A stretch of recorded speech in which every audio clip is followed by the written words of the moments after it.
Guys, since Forever Up is streaming, I'm gonna be streaming. So everything should be working, huh?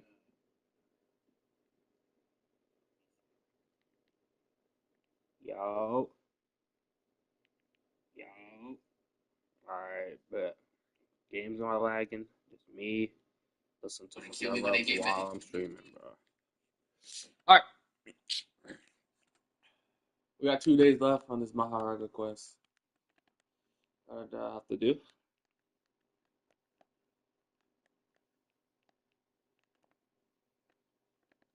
Complete 50 dungeons. Oh my god. I dislike everything. I don't need these.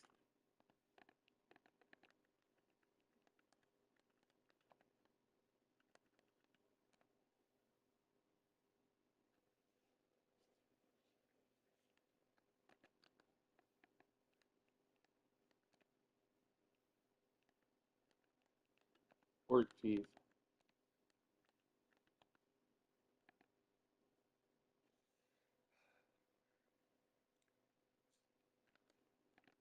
Thank God. Golem hearts? Let's see how much money that gave me.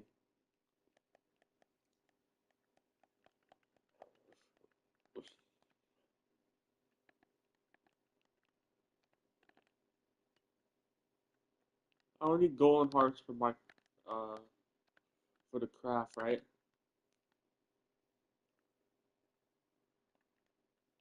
Yeah, don't need golden hearts. Don't need these.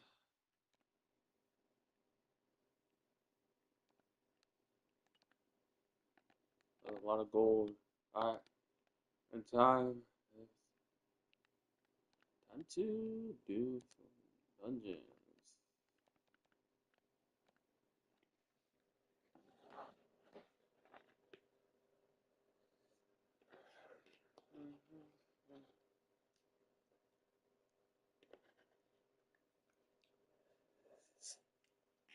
That's some good ramen.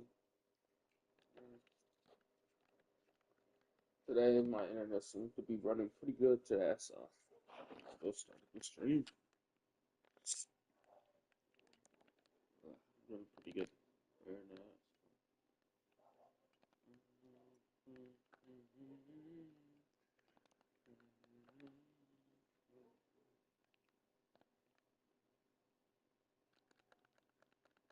I can't believe Kojo even uh, got the mask. That's the hardest part right there.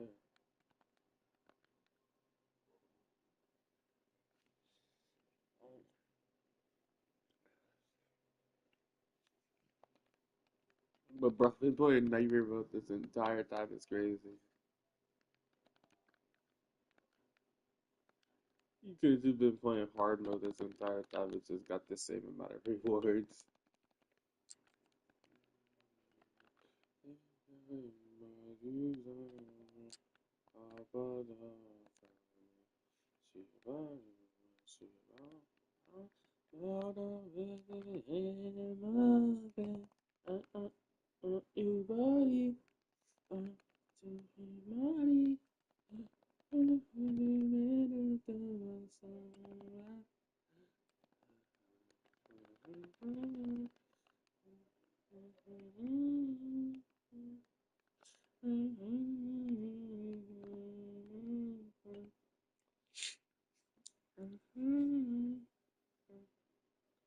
So I'm gonna continue watching my manga, guys. If you want to hear it, it's good.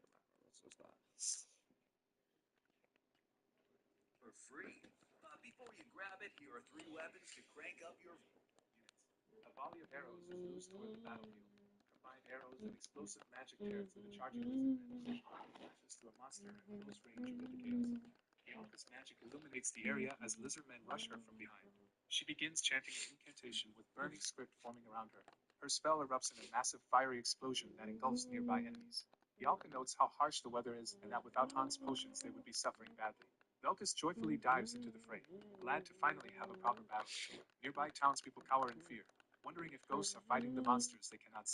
Han fights while asking if the townsfolk still cannot receive them, and Jenna comments that the citizens are too frightened to run.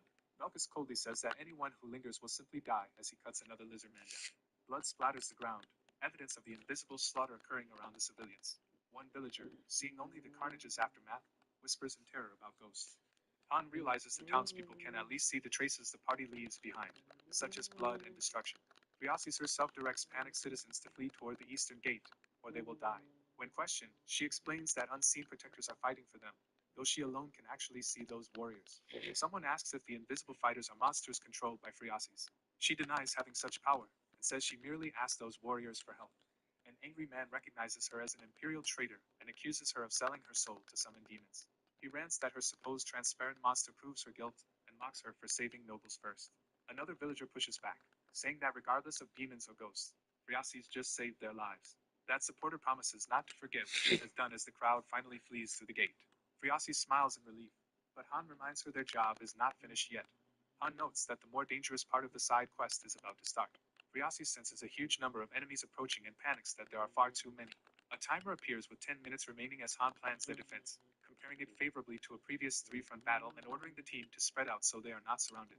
A war drum begins to pound, signaling the next wave of lizardmen.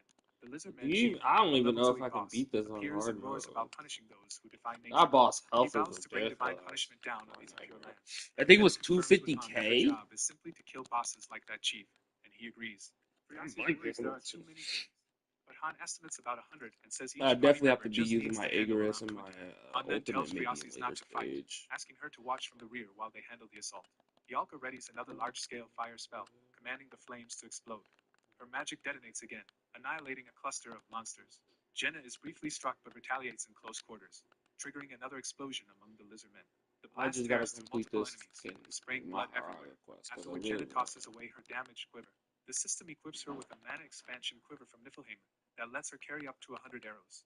Empowered, Jenna focuses and loads multiple arrows simultaneously, targeting many foes at once. Her barrage lands with pinpoint precision, skewering lizardmen all across the battlefield. Han charges forward at high speed to cut down remaining enemies. His sweeping strikes slice through more lizardmen in a blur of blue energy.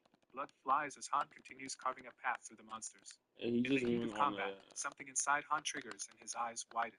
The system announces that Han has awakened the skill power strike as he unleashes a devastating blow. Velkus likewise powers up and launches into a brutal offensive. The system notes that Velkus' basic swordsmanship has reached level 10, and its maximum proficiency as he massacres foes. Nerissa, finding the enemies weak, comments that the fight feels dull and that the lizard men are like training dummies. The timer shows that only about 4.5 minutes have passed. Watching the battlefield, Phreases is stunned by how incredibly strong Han has become. She tells him he now feels on a completely different level from when they last met, and he replies that it is a long story. She remarks that he has not aged compared to 3 years ago, while he notes how much she has changed. After the massacre, Phreases thanks everyone and recognizes some of Han's companions, while he confirms that their old allies Adis and Aaron are alive but elsewhere and asks if the mission is now done. Before they can relax, fresh lizardmen are dragged onto the scene by their kin, signaling another wave. The new group of level 2-2 lizardmen spots the humans and roars that it sees prey, numbering 31 in total. They are immediately struck and injured, clearly confused by the unseen attackers. Some lizardmen glance at each other nervously, realizing the invisible enemy is dangerous. More of them are pulled in as reinforcements, trying to bolster their side. Velkus wonders why the monsters are suddenly retreating, and Han says they finally understand fear. The timer shows just over 3.5 minutes remaining. Surrounded by corpses, the party reflects that the battle was easier than expected and that they must have grown much stronger. Han orders Nerissa to scout the area while telling the rest of the party to rest since the situation appears under control. Yalka complains about the heat even with potions, while Jenna cheerfully suggests they move elsewhere to cool down. Yalka drags Jenna off and invites Velkus too, to his annoyance at the nickname. As they leave, Velkus watches Han and Phreases talking privately from a distance. Han inwardly notes that his companions went out of their way to give him and Phreases some privacy even though he did not ask. Alone with her, Han gently asks Phreases how she has been. She admits she thought he had died during the years since they last met. Smiling warmly, Phreases says they have finally met again. The game interface briefly reshows Han, Jenna, and Yalka's character cards. It likewise displays Nerissa and Velkus' cards, re-establishing the full party. As the sun sets over the desert city, their conversation continues with Han asking again how she has been. Han replies that he has been doing well since they parted. Phreases confesses that she often thought she was going to die while being hunted. She explains that the Therianthrope villagers recently became her companions, though she has not known them long. Han points out that she skillfully avoided capture for a long time. She modestly says she survived mostly thanks to luck. Phreases clarifies that his earlier help allowed her to escape when a powerful noble house was searching for her. She reveals that House Haljan, one of the four great households, was leading the hunt, and that without Han's aid she would have been caught quickly. Han recalls how strange it was to find an entire district abandoned during that previous mission. He narrates that Narissa later told him the Haljans are tied to the Eyeball. secret order she opposes. Han connects that information with their It experience on the took 20th floor, almost 7 suspecting the minutes to mysterious order and complete Haljan a family are linked, dungeon. though the mansion there felt particularly odd. Looking out over the desert settlement of Silkia, he asks why Phreases came to such a place, and she says she is searching for something. She tells him that what she seeks is something from her dreams. Phreases describes it simply as a key. When Han asks what she plans to do with the key, she answers that she intends to use it to save the entire continent. Pressed on what the key actually is, she admits she does not yet know, and only has a feeling she will understand once she gathers enough pieces. Han notes she still speaks in riddles just like when they first met, and she talked about dreams and the end of the world. He reflects that she has now appeared in two main missions, and that even quests without her presence seem connected to her somehow. Han explains through narration that the village has three exits. A tactical map shows that while evacuees move toward the eastern gate, Phreases intends to travel north, with lizardmen approaching from the lake side. Han wonders if Phreases' northern route is driven by her search for this mysterious key. Concluding that their paths will continue to cross, he thinks he will likely see much more of her in future missions. The mission timer finally runs down to 0. A flash in the sky signals the protective barrier deactivating as their timed defense concludes. The system announces quest success, changes the mission type to an escape objective, and states they must now leave the city with Phreases. Hearing the notification, Phreases asks what is happening, and Han brushes it off, telling her not to worry about it. Han then suggests they head out together, confirming that she wants to exit the city through the northern gate. With the enemies vanishing, Han confirms he is ready and says he has gathered the basic Lagner. The narrator explains that this girl, Phreases, has already died at least once. It recounts how a mercenary party hired by Enning reached the 15th floor but was wiped out. A later Therianthrope-based Party 3 successfully cleared the far more difficult 25th floor. The narrator clarifies that this means the current Phreases is already living her third life. Phreases is shown running through the ruined town during that earlier ordeal. Han reflects that if he includes solo testers sent to gauge difficulty, the death count on this floor is far higher than just 3 parties. The scene shifts to the tower gate at sunset, marking the end of the 25th floor mission. At the gate, Phreases asks if they will meet again. Han answers that they will, on the next floor, implying another encounter is coming soon. Relieved, Phreases smiles and says that is good. As she walks away, she thanks them for their help and vows not to give up, promising to live up to their expectations. A system window declares the quest cleared, shows the party members leveling up, and awards 100,000 gold. Another window names Jenna as the MVP of the stage. A special reward notification appears, announcing that a bonus stage is opening. Blue light envelopes Han's party as they begin to teleport. The system explains that this bonus stage exists in a crack of space and time, and can be attempted only once by a single person. Han's teammates comment that the last mission felt easy, but Yalka warns that such starts usually end badly. She asks Han for his opinion, and he agrees with her unease. As they approach the glowing entrance, Han tells the others to go ahead while Yalka complains he agreed too quickly. Watching him walk away, the others guess he might be going to farm materials or rest somewhere with a good view. Han stands before the radiating gate labeled with the one-person bonus stage limit. He muses that bonus stages are designed for solo play, and decides he cannot ignore it, triggering a request window for Han to challenge it. The system asks if he will accept. He chooses yes, and a burst of light engulfs him. Han materializes alone inside the quiet bonus stage area. Narration states that the bonus map is structured as a maze. It describes the maze as a network of branching corridors. Han runs through the empty halls, with narration noting there are no monsters or traps. The camera lingers on the metallic ceiling, emphasizing the labyrinth scale. A window announces that Han has cleared the bonus stage and earned 5,000 as a reward. Returning, Han notes that the run felt like a failure since he found no treasure chests or obvious loot. Looking at his hand-drawn map, he concludes that he has at least finished all business on the 25th floor and plans to tackle the 26th tomorrow. He reasons that if his assumptions are correct, the 25th floor mission was merely a warm-up for what is coming. Remembering Yalka's warning about easy beginnings and terrible endings, he smiles.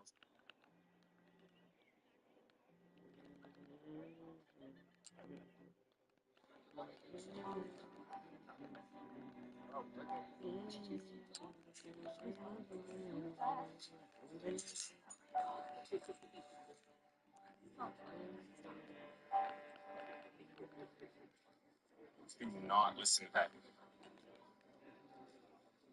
Thank you. I know how it feels.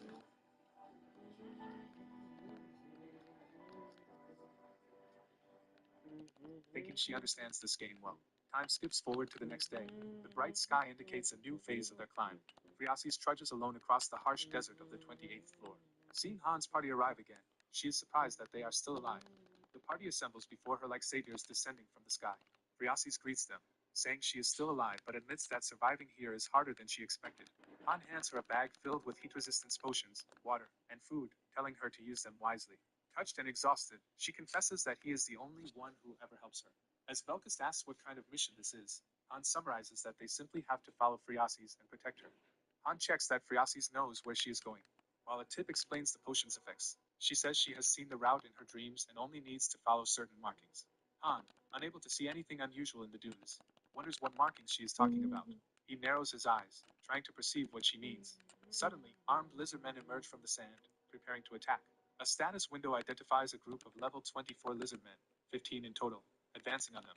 Han's team evaluates the enemies as elite compared to previous encounters and prepares to use the fight as post-meal exercise. A spray of blood signals the battle's brutal opening exchange. Watching Han's party mow down the elite lizardmen, Phreasis is stunned, thinking even her royal palace guards were never this strong. After another successful mission, Han's group waves goodbye to Phreasis, promising to meet her on the next floor. Smiling brightly, she answers that she will see Han again on the next floor. A result window declares the desert stage cleared, shows Velkist and Nerissa leveling up, and awards gold plus an item called Essence of the Desert. Another window announces the MVP selection. Han is named MVP for this stage.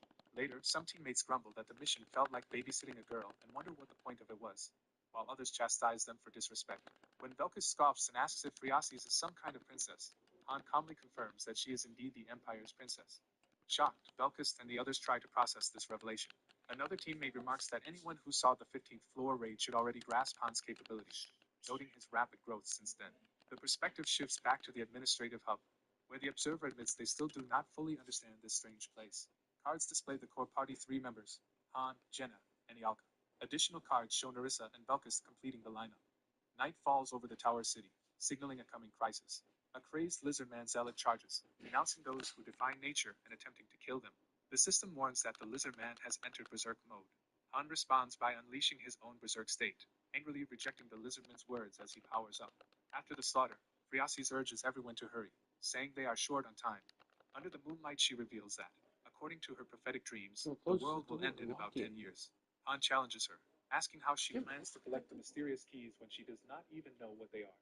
She answers that the keys serve as a kind of standing before an imperial emblem. Phreasis explains that these keys exist only in legends about the founding of the empire. She says that if she obtains them, the keys tied to those legends will lend her their power. She names the city's household. Am I not supposed to get Phreasis eyes says she promised guaranteed? that family she would prove her worth and believes she must accomplish the impossible to keep that promise. Han confirms that this impossible task is indeed the collection of all the keys, and she agrees. Alright, one more. Phreasis then asks why Han is helping her at all. Nervously fidgeting, she says she has no money or anything else to offer him except her own body. Han bluntly replies that he wants nothing from her. He clarifies that she should not misunderstand his motives, as protecting her simply happens to be his assigned mission. Phreasis thanks him anyway, while Jenna and Yalka whisper excitedly in the background. The two women gush about how it feels like a story of a princess and her guardian knight, comparing it to romantic novels. Han overhears and looms behind them, demanding to know what they are talking about, terrifying them. He scolds Yalka in particular, saying he hates misunderstandings most of all, while she protests at being singled out. A result window shows Han, Jenna, and Yalka leveling up again and earning gold and high-grade desert lizard scales. As the stage ends, Phreasis smiles and asks Han if they will meet again on the next floor. Han answers ambiguously that maybe they will, maybe not, since their party is not the only one climbing. Phreasis smiles softly, clearly encouraged by the possibility. Another character card of Han appears, reaffirming his status as a 3-star hero. Back in the control room, the area administrator notices Party 3 approaching the glowing portal that leads to the 30th floor. Han analyzes that if the 30th floor also needed multiple parties, Henning would not send only one team to every prior mission, recalling how the 20th floor raid nearly failed due to another party's mistake. He notes that the entire attack squad had been endangered by those errors and assumes Henning learned from that disaster. The narrative jumps to the next evening as Party 3 is dispatched to another floor, while an announcement calls them to gather for their mission. A new group of Therianthropes led by Kashasha is assigned to guide Phreasis in Party 3's place, since they are reliable despite bad attitudes. Meanwhile, a new class facility building has been constructed in town, offering basic job upgrades and reflecting any strategic planning. Velkist is already a 3-star warrior and Nerissa a 3-star thief, both pushing themselves through grueling training. Their efforts pay off as Belkis and Arissa continue to grow stronger with each battle. The story summarizes progress. Party 3 clears the 28th floor. Party 2 clears the 29th. But the three rookies Oh, in yeah, Party Cameron, 2 return can you put discouraged by the water in that difficulty. cup that I have Hahn ice in points and out the next give it to challenge me? is the 30th floor, a boss stage Please. they expect to be tough after I'm Hahn in easily the I defended can't both I'm in boss. the He dungeon. acknowledges that all 15 heroes under any I would skill, help you out if himself you was in included, this are situation. still underleveled for this stage. A level chart shows nearly everyone in the mid-20s, while the recommended level for the 30th floor Please? is 30 or higher. Because of connected quest conditions, Fine.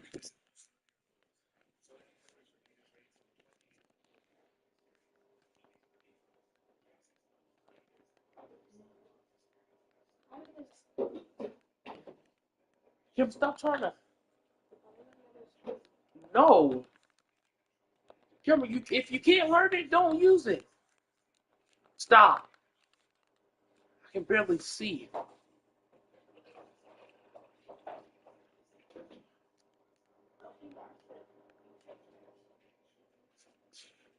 Move!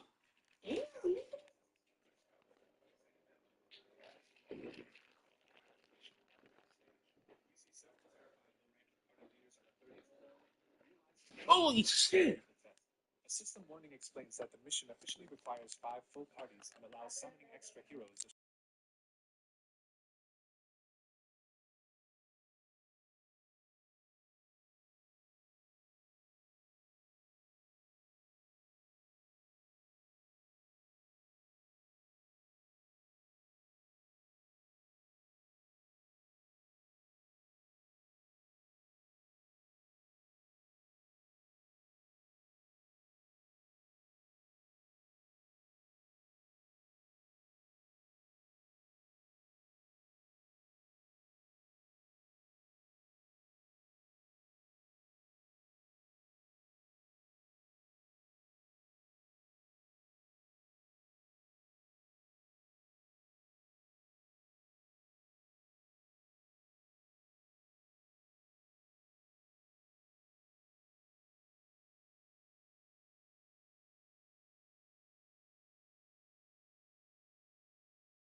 Alright.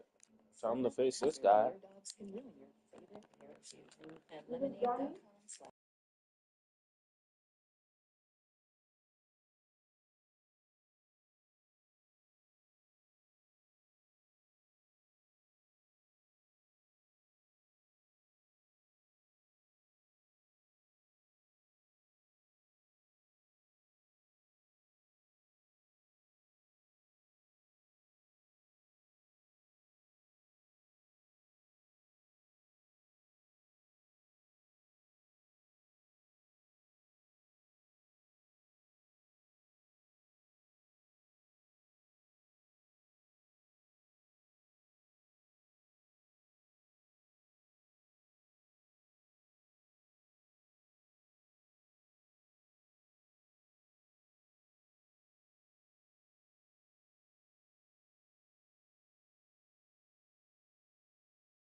pushes his swordsmanship to its limits during the duel.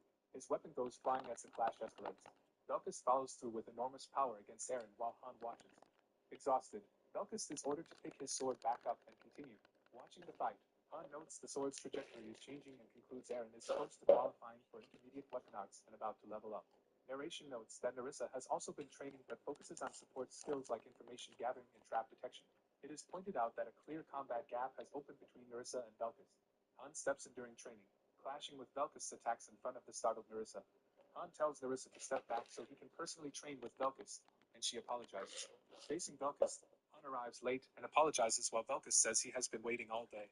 Velkus, excited, says he is glad he joined Party 1, believing he would never have had such intense experiences in Party 2. Han, revealed as level 29 warrior Han Islet with many powerful skills, retorts by asking since when Velkus became so talkative. Velkus smiles crazily, eager to continue the fight. The two unleash powerful sword techniques that tear up the ground. Han and Velkus collide in a massive blow that shakes the surroundings. Their duel continues in a flurry of red and blue energy slashes. Han calmly weathers Velkus' frenzied assault. Narration describes Velkus' love of fighting, saying he always rises to fight again without being discouraged by weakness. Because of that indomitable spirit, Han thinks that otherwise he might have kept Eren in the party instead. Han attacks while reflecting that without Velkus' attitude, Eren would still be a member. Their sword energies clash again in a massive explosion. Velkus finally upgrades his sword skill from basic level 10 to intermediate.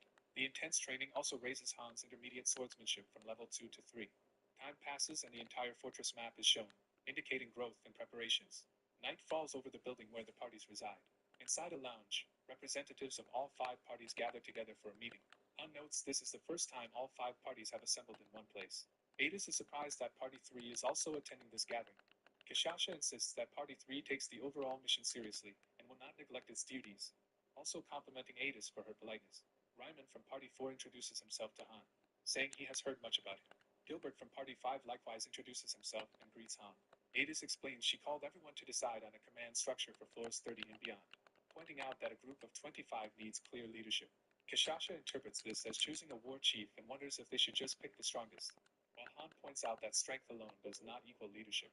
Adis formally recommends Han as overall leader, citing his vast mission experience, quick judgment, and strong combat ability.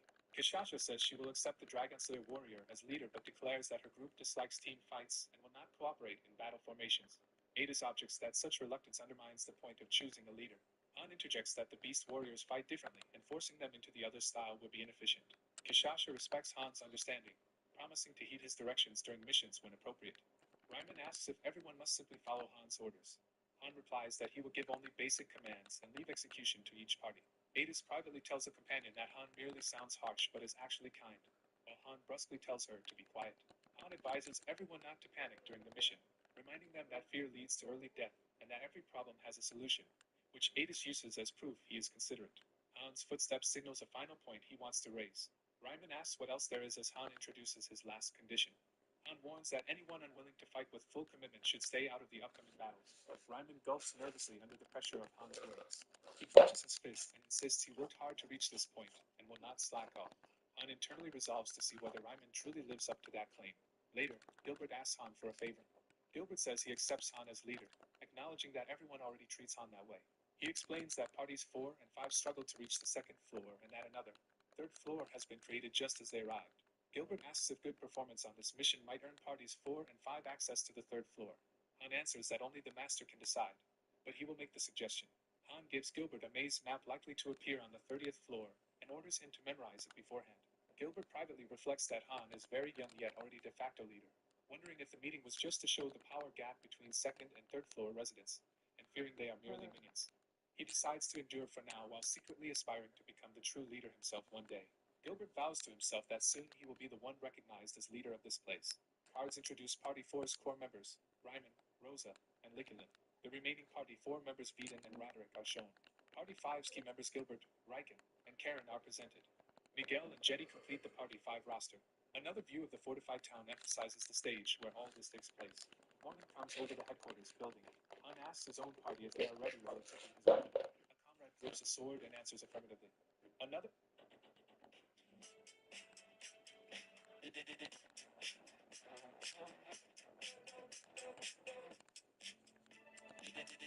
I'm gonna do that movie set thing.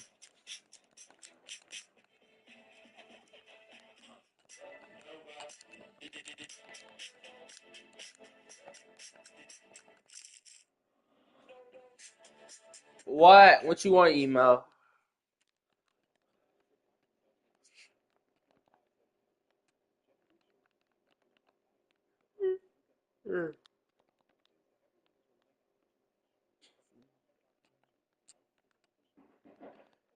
Is Forever Up still streaming? I might come join him in a bit. I'm just completing some missions on this game.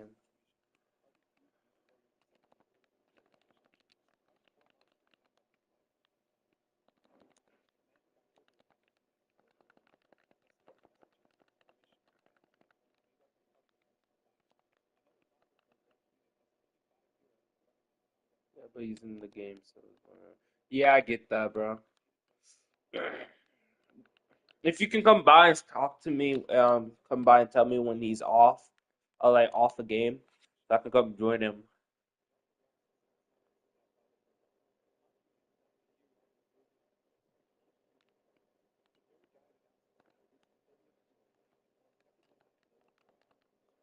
'Cause I'm not trying to watch Forever Up while I grind, bro. Really, really not trying to do that. Oh, this is the last game? Oh, shit. Oh, I should go tell him that I'm streaming then. Go tell him for me, email. Go tell him I'm streaming. Go promote me. Go promote me in the chat.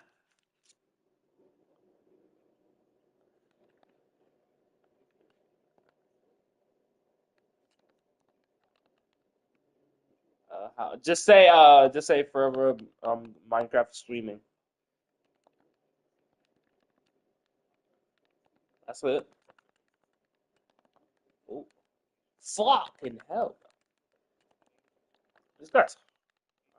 All right, thanks, email. Much appreciated.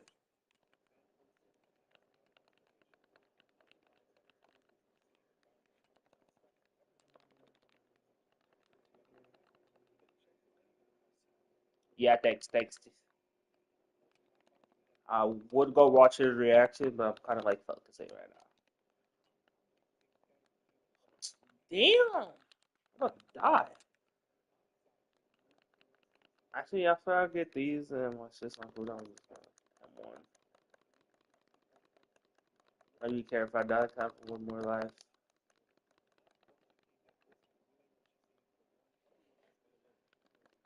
Instead of popping ult, I'm just gonna do a factory reset. Yep, I bet.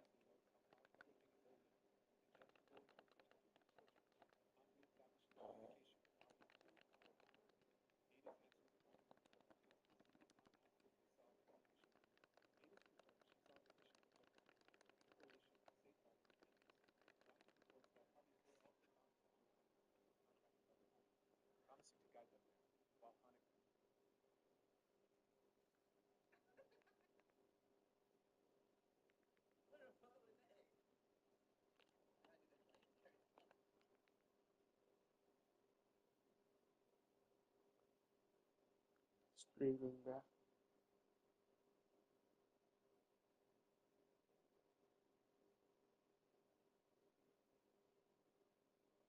When he ends, come check me out.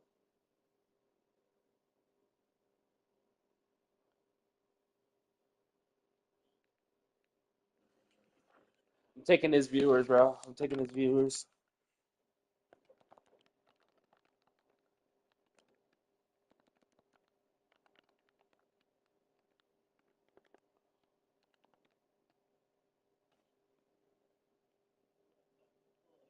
Oh my god, this nigga need water, bro. See that? Gotta take his 15 viewers, bro. I take them. I take them. I take them and do them as well. The fact that it's a Roblox game is impressive. It's weird. Yeah, you stream it. You stream the game. That's crazy. That's crazy. That's crazy.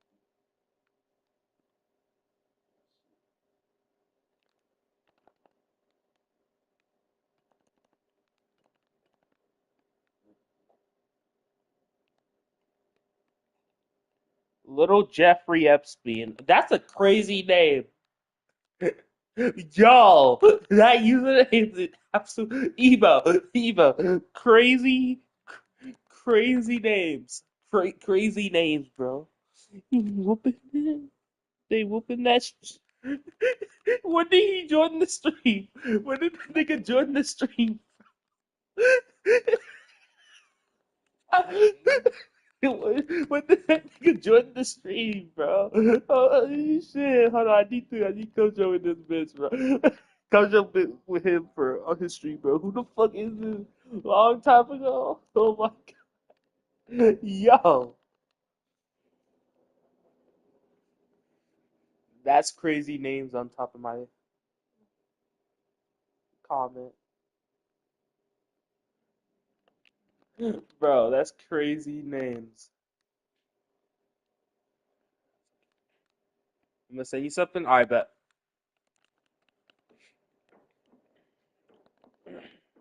I'm just like that. I can play while looking at shit.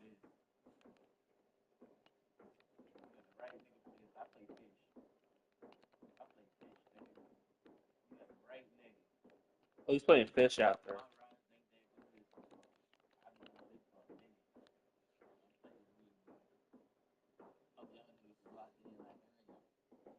What the fuck is that? What the hell?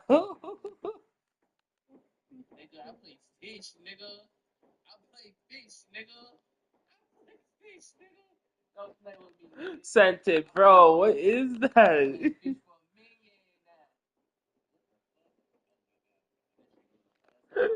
Nah, bro, you lying. You wilding for that one, bro. Whoever made an AI picture of that, that's wild.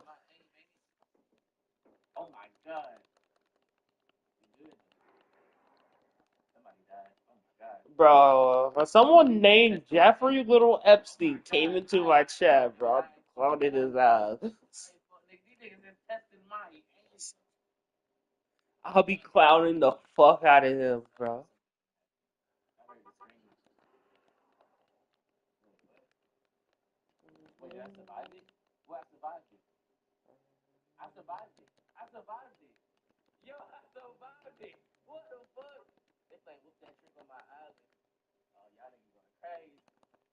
Did he just say y'all going crazy on Jeffrey Epstein's island? Yeah, this nigga's not real. No, hey, Evo. I followed the wrong person, bro. This nigga's Forever Up is not a real person. Forever Up is not a real person, bro. I heard it. Yeah, Forever Up is not a real person.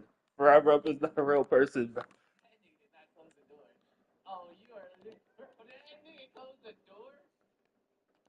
Forever Up is not a real person, bro. It's like a faction of AI.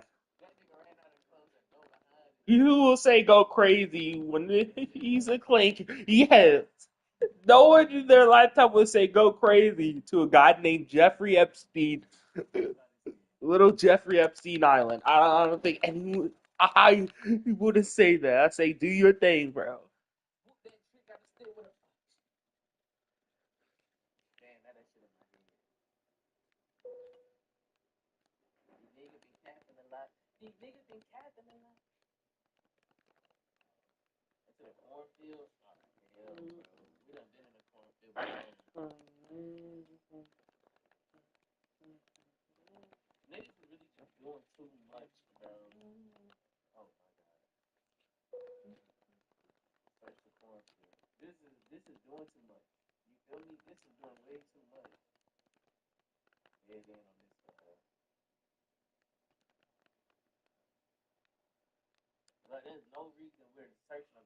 Yeah, I can see that, bro.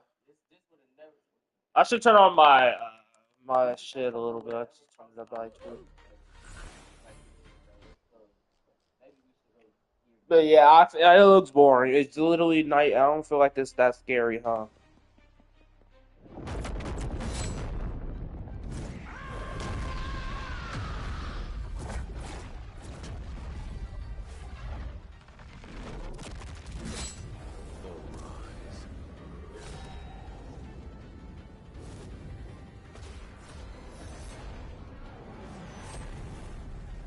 He's giving away how much Robux does he scream 7 times? 7K, right? Each scream is 1K, right? If I remember correctly.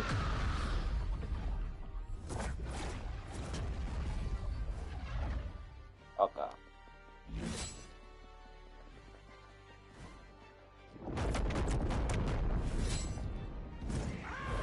If you really think about it, the Roblox scary games are not that scary, bro. Most Roblox games. There's some that are scary, but most of them are just acting. So,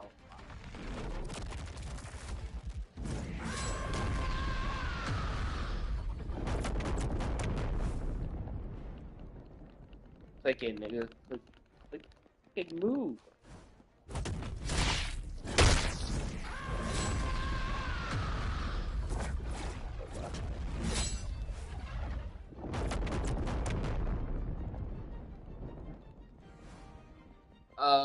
Let me read it from my phone because I did not know what you said, bro. Oh, I'm gonna say something in the chat. Okay.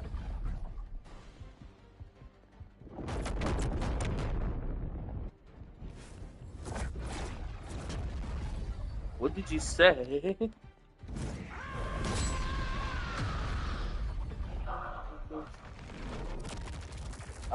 Seen that.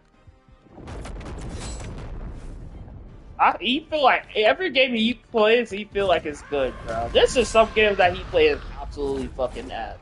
Like Forsaken. Forsaken is one of those games that I absolutely hate because they're pay to win as fuck. If you don't have a good killer, you can't win.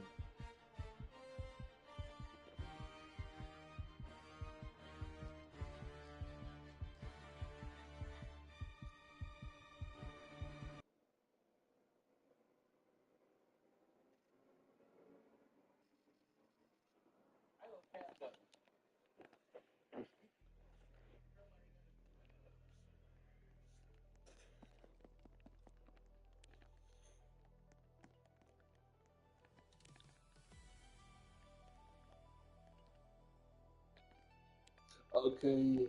Uh, I don't know how Tojo did this, bro. Holy. Only completed 5 dungeons? Oh, hell.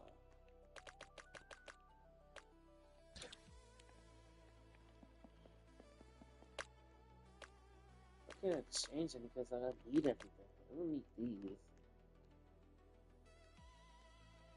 I need. I don't need my. Hopefully. Get some money. This is permanent. I could do that later. You are back? I bet.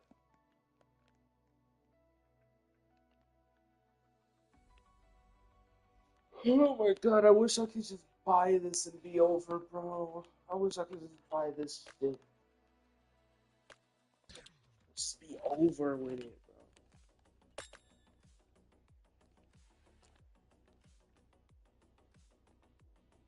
Just be done.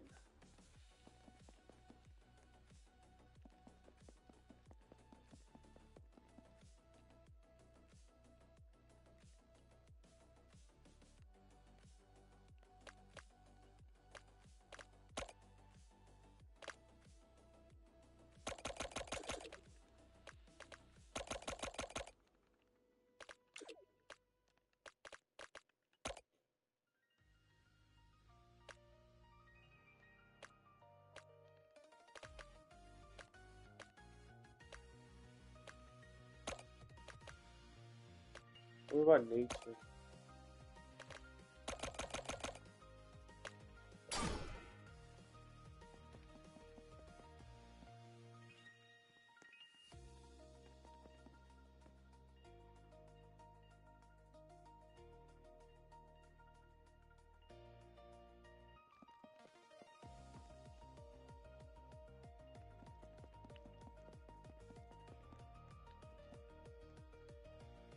Yo, Kojo. What's up, emo? Hey, man, appreciate y'all.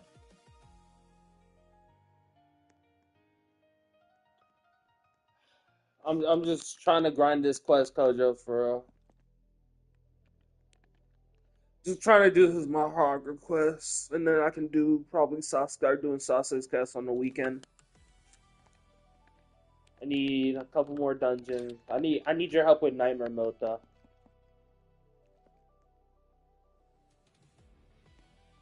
Need help? Yeah.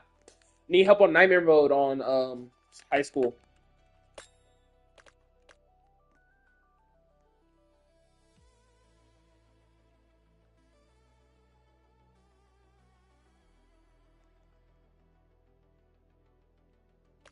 Light work? Yeah, bro.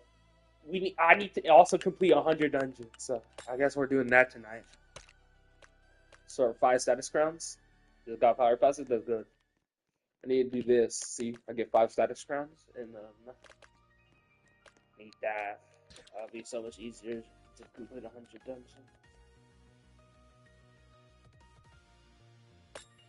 While trying to get all the parts for the whoop pellet. Already seen the abilities on the good thing, so.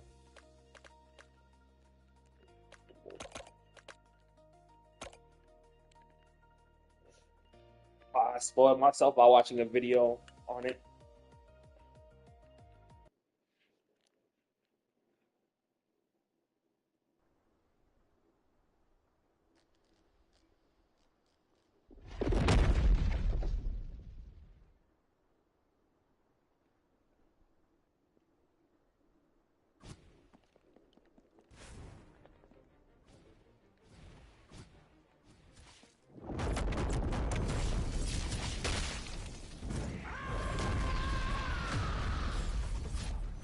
Oh, cause I would ask you what trait you probably got on your thing, but I feel like you didn't get anything good, huh? I would ask you what trait. I don't think you got anything good.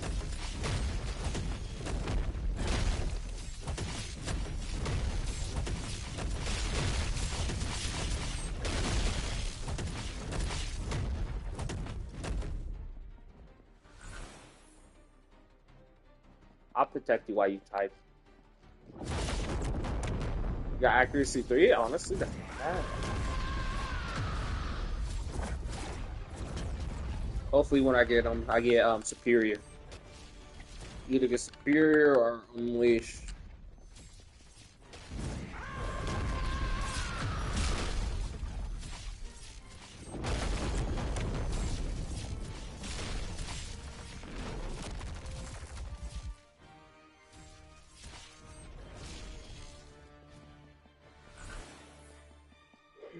Who's texting me, bro?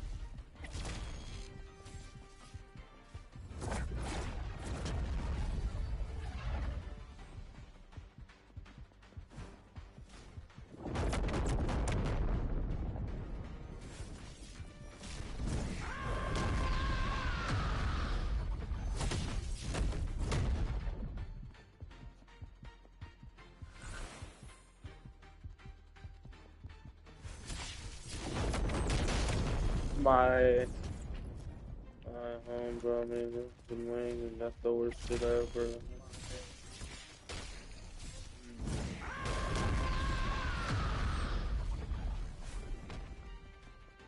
Oh, where you got the wings from?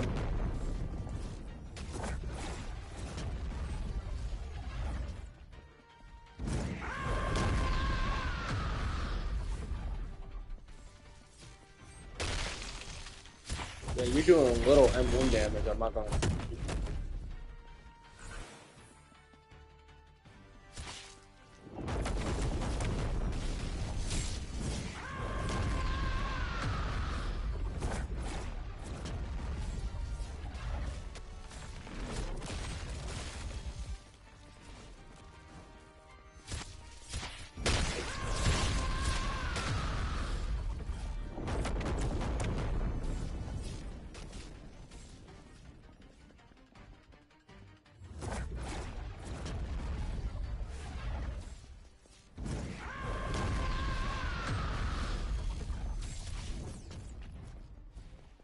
Yeah, I feel like what you really need is because what you really need is just a good trait.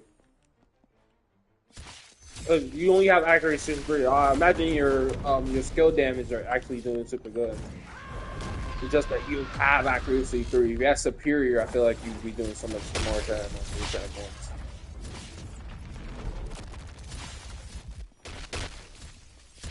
Also, I'm probably gonna after I get Broly, I'm gonna try to get Icarus V2 because I really want that.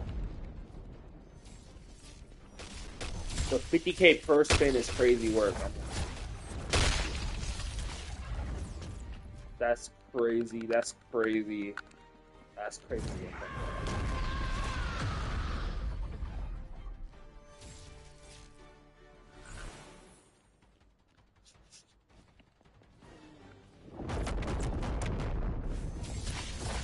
Oh, you have it? Oh yeah, I wish I get mine. I get mine later. Cause the Maharaga V2 is coming out. Said I never heard of Wings Daddies, bro. I never heard of Wings Daddies a day in my life.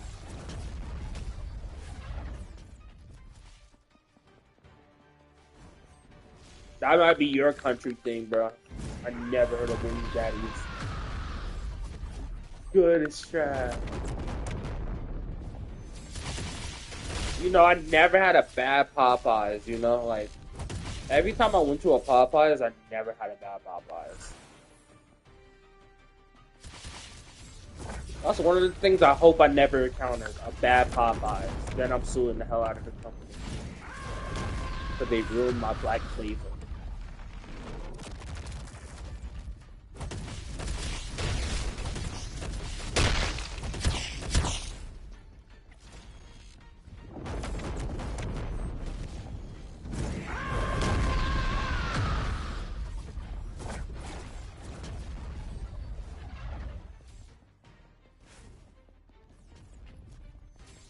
They're gonna bring out the black in me and they ruin my Popeyes meal. My chicken sandwich Popeye meal with the coleslaw and with the gravy, mac and cheese. Oh, look at look at the Discord. I bet.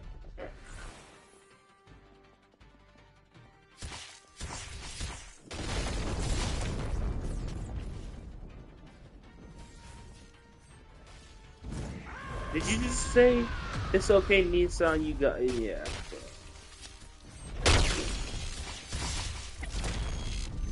I'm not even paying attention. I'm just hoping. I'm just running around at this point.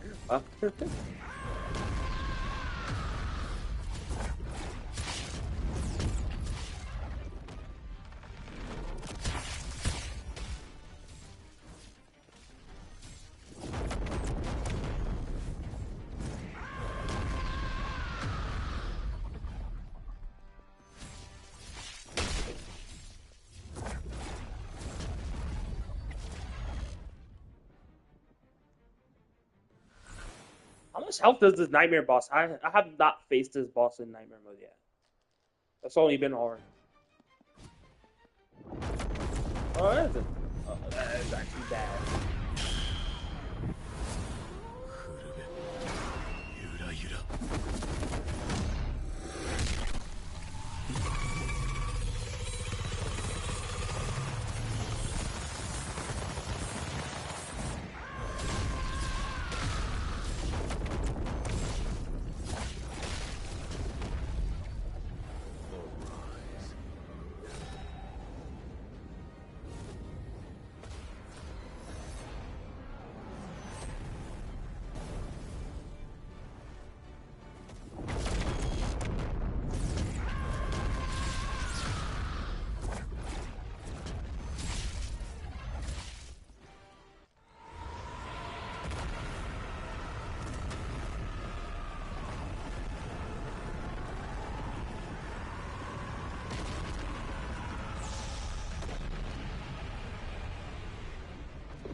what I get. Hopefully, I need some bear pants. So hopefully, I get more of those. I just need more of everything.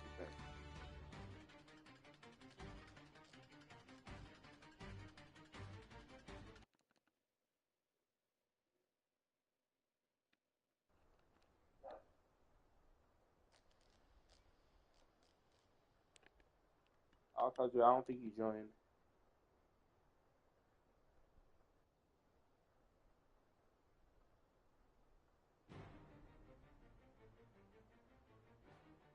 Oh, it's all good. Wait, we could do endless mode, right? You want to just do endless mode? Because yeah, you need trades and I just need resources, so we might as well just do endless mode. That's fine. I might as well just craft the pellet and just do the raids later. Yeah, okay, that's fine. I can do the raids later. How many days do we have on the Sasuke quest? So that goes.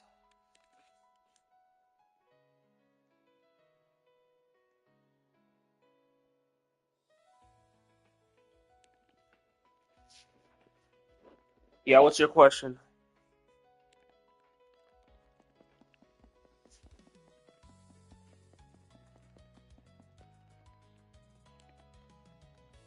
Quest.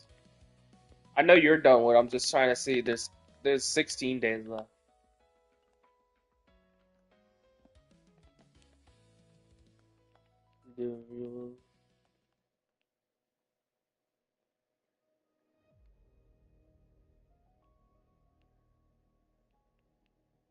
Honestly, I thought these requirements would be a lot. They're really not. I feel like the only hard part is just crafting the anti mask. Bro, I'm gonna have to sit here and do 100 dungeons by myself. And I want to do school dungeons, 100 of those, because I need resources. I can't just do low level dungeons. Anti mask is a pain. Why can I not open the? Okay, I guess I gotta exit out of here.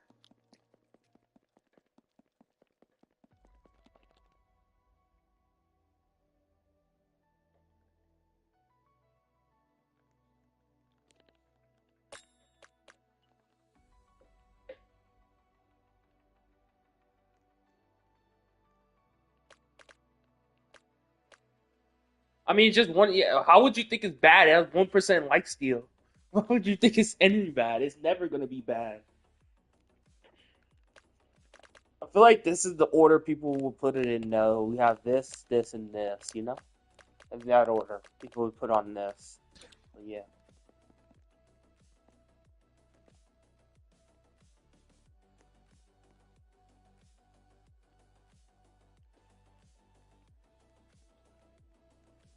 you grind to get it.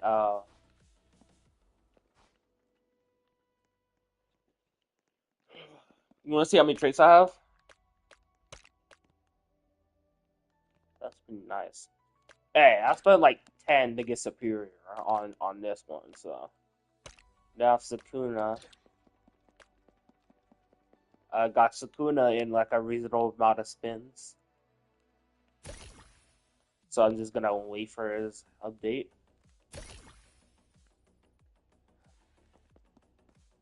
How the hell?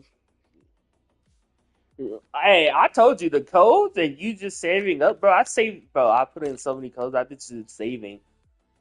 Once I got Unleashed, I don't spin anymore because Unleashed wasn't the thing, like the hardest thing to get. I just spin Unleashed and just save.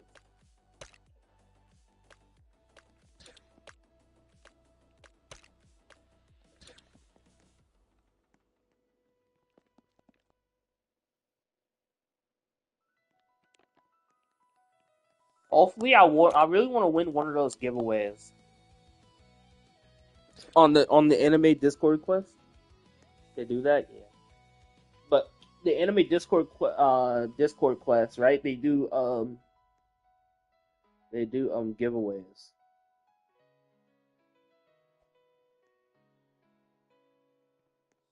And I really want to win one of those, and I can just ask for the Sasuke weapon.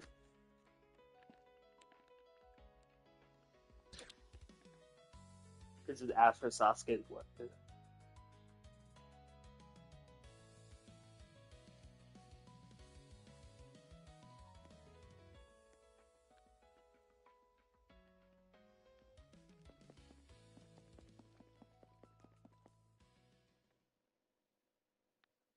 And plus, I do need money for my quest, so let's just.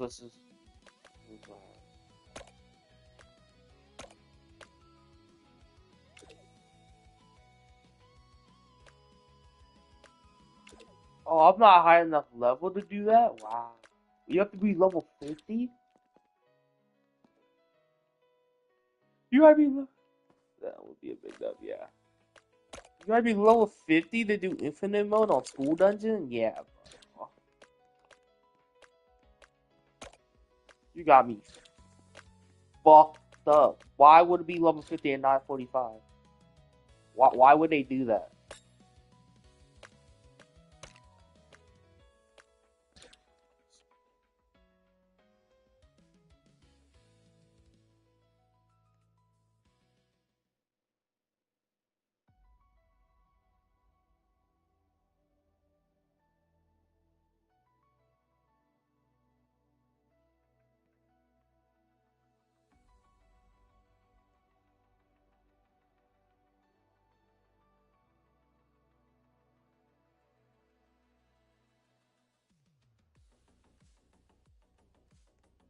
What the fuck? Never mind, bro. I'm not gonna. Joe, yeah, interesting thing in that Discord, bro.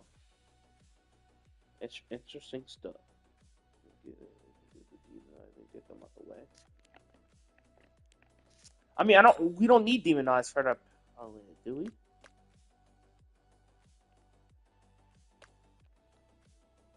You don't need demon eyes for the pellet.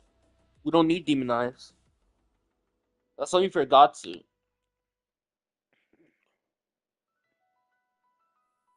All I need is I need just cursed items from that from the school raid. That's all I need.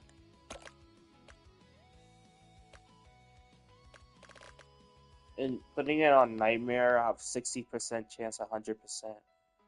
15% chance of getting the bear pants, 100% getting. So I'm guaranteed always a cursed arm, a cursed tooth, or a cursed eye. Maybe both. But I'm always guaranteed to get a cursed arm. 15% chance to get a bear pants. What's hard mode looking like? Because me and you can just complete a lot of hard modes, and it shouldn't be that hard.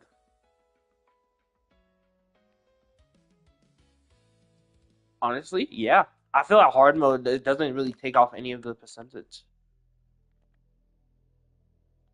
Want to know what I did? What did you do? Cause doing nightmare mode on this one, it just takes too long with the both of us. Even with the both of us, it takes like 7 minutes. If we do it on hard, it won't take us as long, but the drop chance are like lowered by a lot actually, more than like statue count, more than the statue. I just did nightmare low, yeah, but like if you look at statue cave, right? Look at hard mode compared to this. It's really not that big of a difference. Hard mode is really not that big of a difference from nightmare mode. It's a 15% versus like 11%. That's a 4% difference. Not really that bad. Actually, yeah, you know what? They're just gonna do school dungeon hard. I feel like it will go by faster and drop chances not that bad.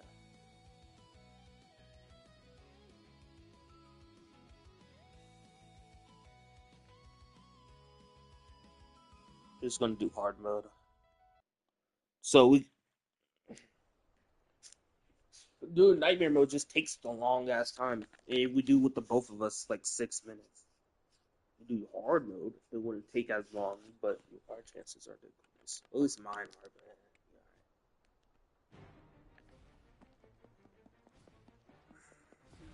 yeah.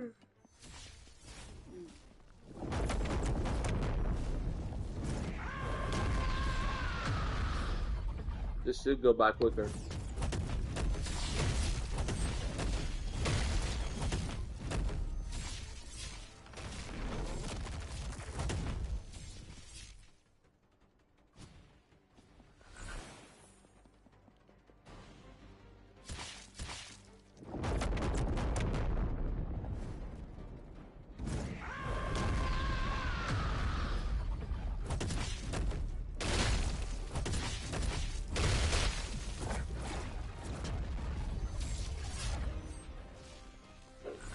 Emo just having a full on conversation about a bathroom floor with Mika, bro. What is this?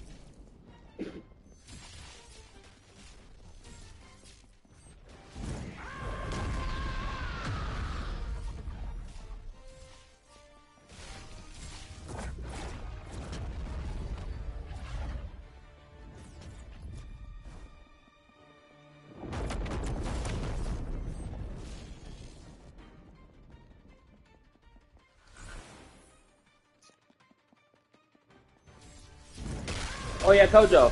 What do you know? Don't ult during the boss. By the way, don't ult. You can use your Icarus and stuff in Maharaga, just don't ult.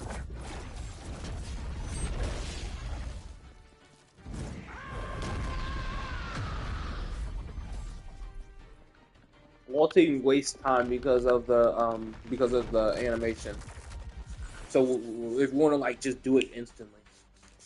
All right, see you later, Ema.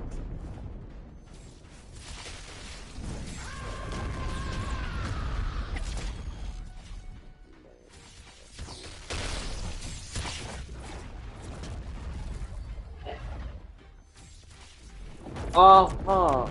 Got you, bro. Bro, love to you too.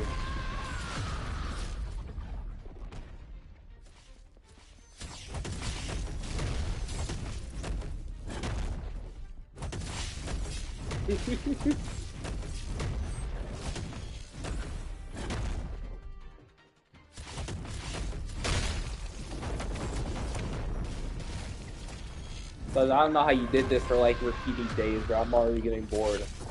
I couldn't imagine you doing this so many times, bro. I'm already getting bored.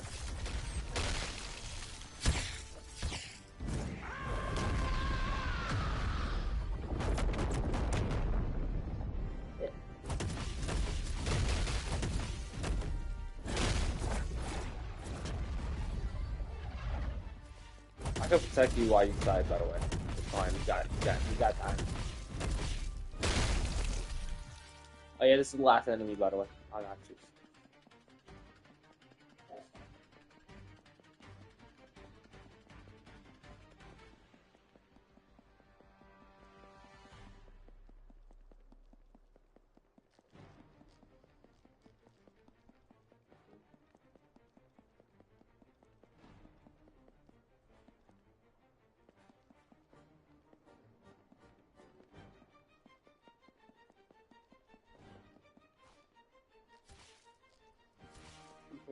We go with the pro, bro. I'm already getting bored. That's the thing. I'm literally getting so bored right now. The only one guy's that just to get to the. I know. I'm already getting bored. I'm like an hour in, bro. I'm an hour in and I'm already getting bored. I'm sick of just doing this. It's like block trees, bro. I get so bored. That's why I can't max my account out. I just get so bored. You have an extra life, so you can die. By the way, so you'll be all right. You died nightmare mode. I always have the saying in this game: play like you're in nightmare mode. Don't M1 as live, stuff like that. I always say that, but like yeah. Even if I'm in a normal dungeons, I play like I'm in nightmare mode.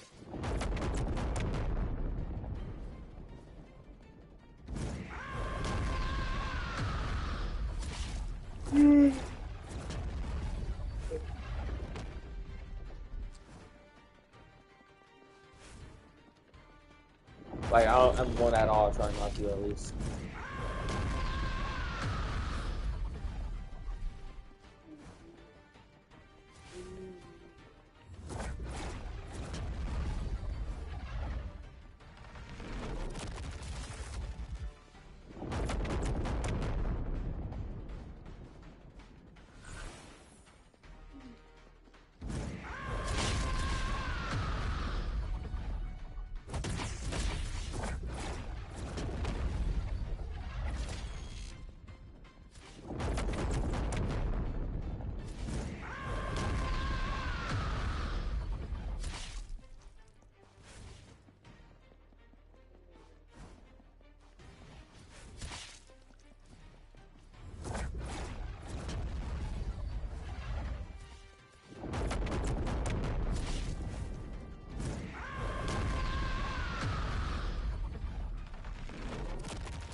wonder how long this took us. I want to look at time.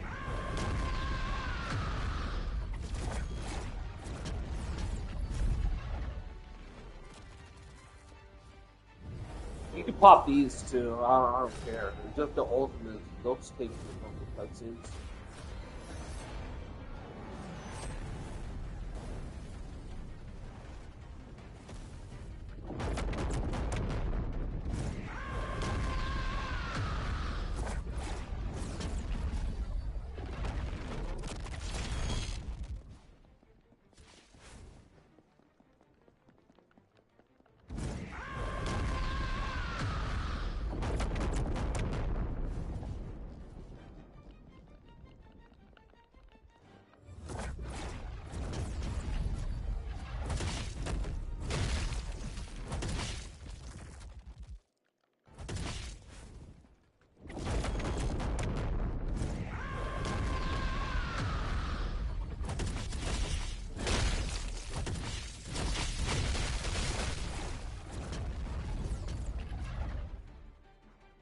Let's see how long that took us.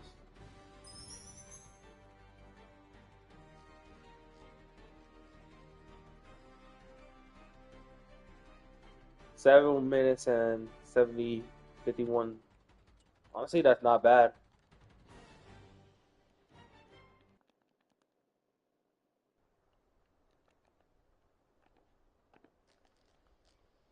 That's some cursed stuff.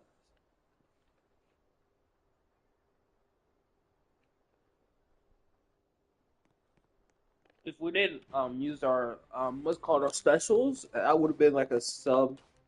That would have been like a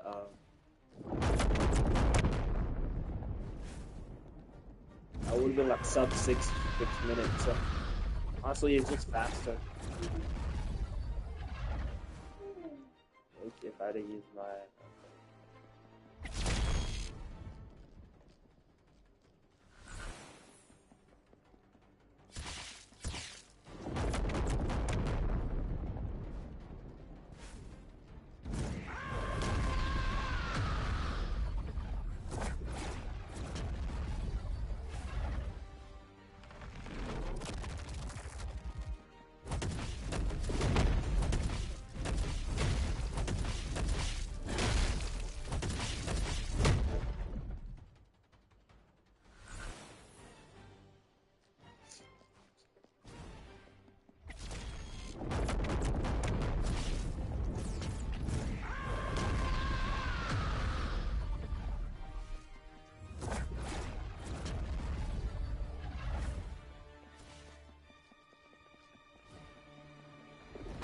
Oh, no wonder you got so much gold, Pojo, because you have fortune on your weapon.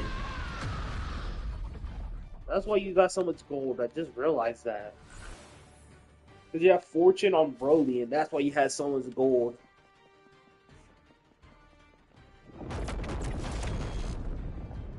Ugh.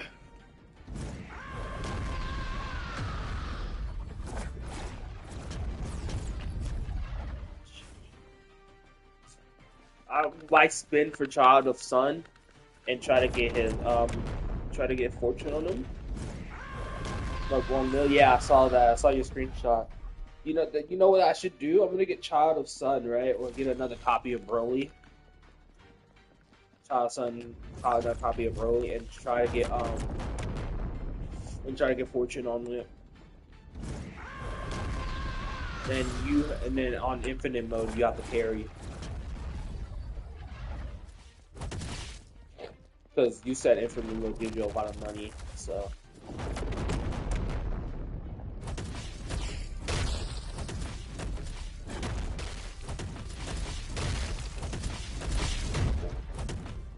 okay, yeah.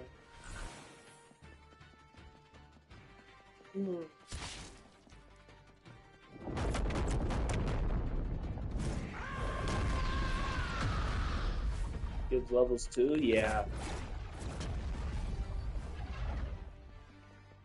I don't know if they're better like with rewards though. Are they better with rewards? Like, is it better to complete the dungeons for materials or do dungeons for material or infinite mode for materials? I don't know that. I don't know the scientific fact behind that one.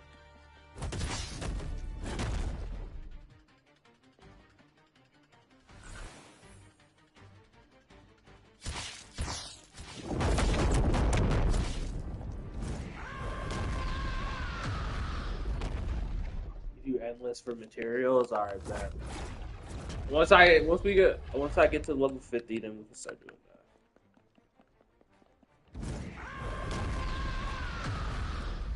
It won't take. It don't take. I don't think it will take that long to get one. Just a couple like maybe 20 dungeons when I get there.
All right, let's see. Like no ulti, just that.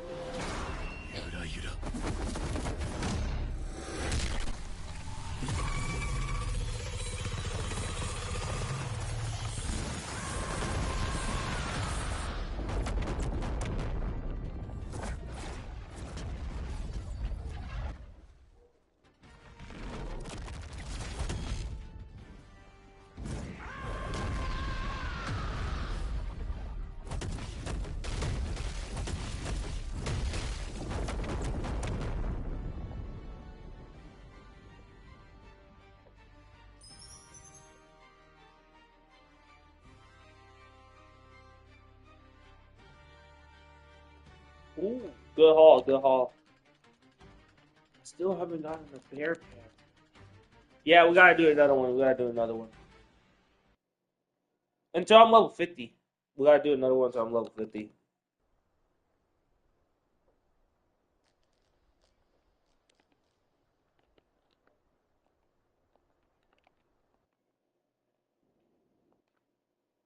Oh, I missed. It's fine. I'm doing it back.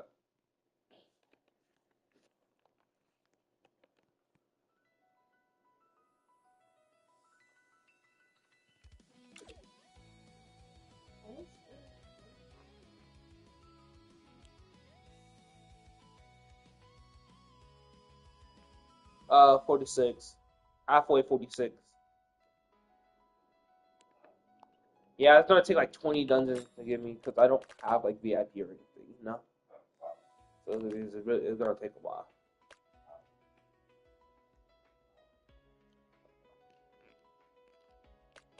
Kojo, look at my rooms. Kojo, look at my room number. Yeah, no. Yeah, that's fine. But look at my room number.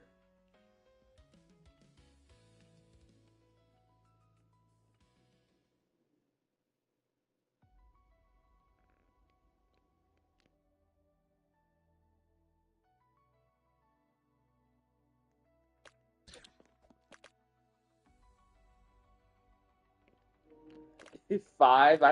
Almost at 70, bro. Crazy. Wait. How many spins did you try? Did you spend to get Sakuda? How many spins did you do again?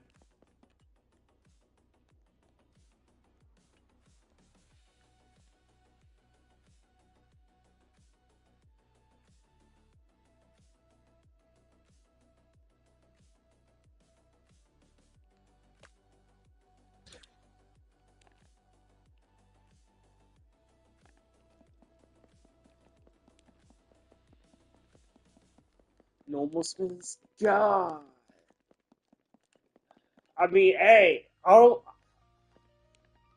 know if he's gonna be worth it or not, bro. Cause I don't even know if he's gonna be worth it or not. You're basically pretty screwed if he's like a mediocre with his evolution. You're basically screwed, bro. Koja, you're basically screwed if he's like mediocre, bro.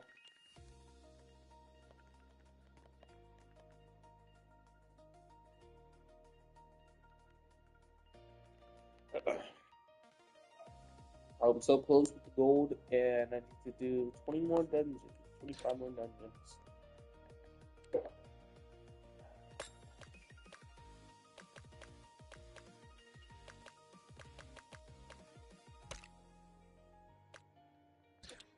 Bro, and I sold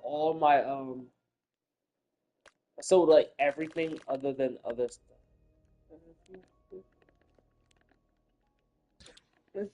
It could be worth it because it won't make any sense for them to make the Sakuna myth. Hey, I'm gonna tell you right now. People thought evolution to Quincy, that evolution was gonna be like a mythical because it's a legendary, has an Evo. People thought it was gonna be actually pretty good, and everyone figured out that was super ass. So like, it might happen.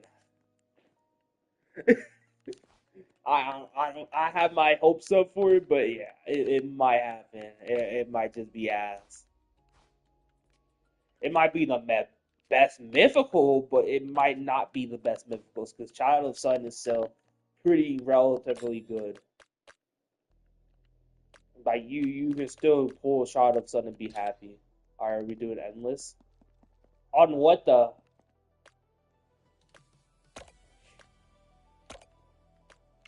I can't. I don't have levels to do school dungeon. Oh wait, no leave. Wait, no leave real quick. Ah, wait, yeah, leave real quick and go back in. You forgot to turn off you forgot to turn off multiplier. Why? What are you doing? What do you mean? You forgot to turn off multiplier. The modified thing. You forgot to turn that off.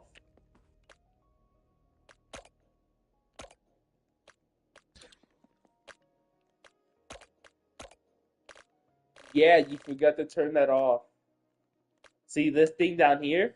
You want them? No, they don't give you anything extra. I don't think so with them on. They're just an inconvenience. Nope. Look, yeah, I'm about to show you right now. They don't give you any extra items. Look, if you go to infinite, right? If you go to station 2, right? Turning on and off multipliers doesn't help with the chance at all. They do. Look at the percentage. See? See, this is with them on, and this is with them off. At the same chances. You're tripping, bro. You're tripping. It's the same chances with them on or off. People have modifier on to make the game more interesting. Does it do anything? It will look, bro. It will show up if the modifier actually made a difference. Come on, I'll show you. All right, fine. It will actually show up if it makes a difference. But all right, bro.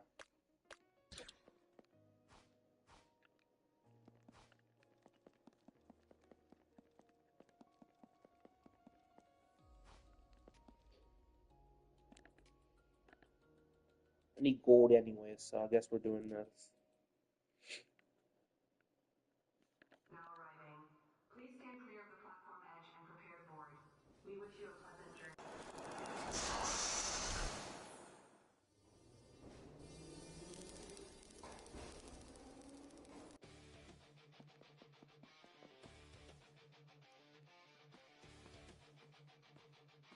Modifiers doesn't really buff everything, but yeah.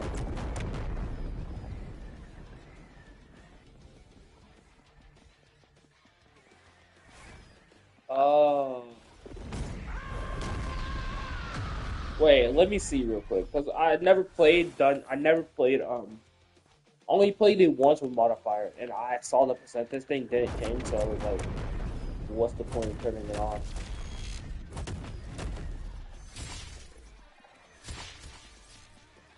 And more loot. Alright, let's see.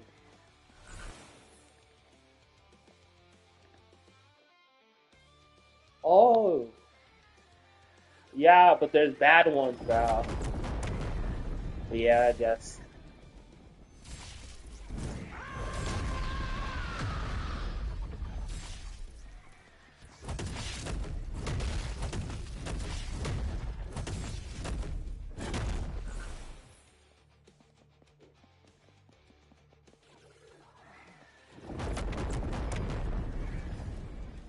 That sucks.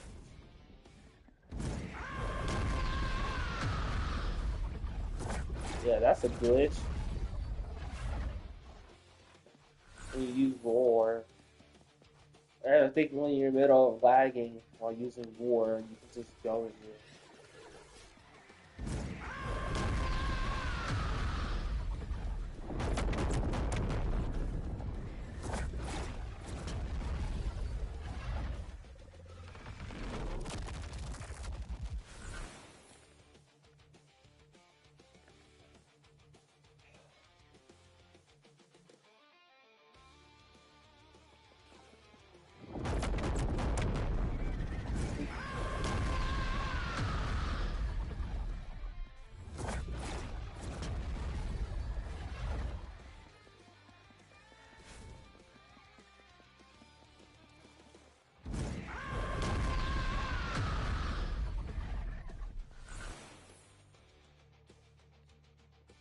Bro, I'm about to start watching YouTube while I do this, man.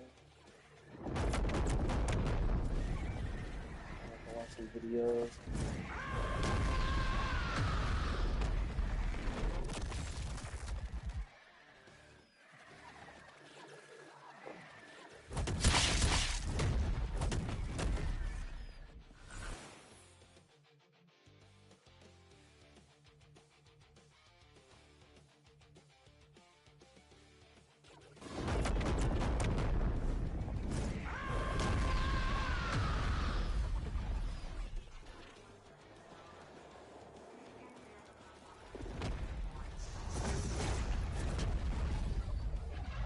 Baby, I'm dreaming.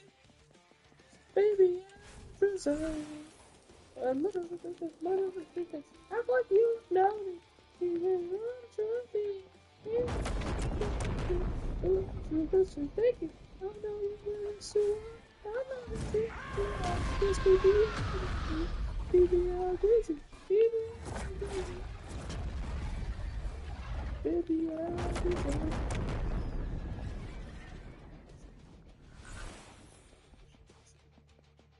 Oh my god. Oh, I already know that. Like, if you die, you're gone, bro. Obviously, I feel like that's an obvious thing to know about.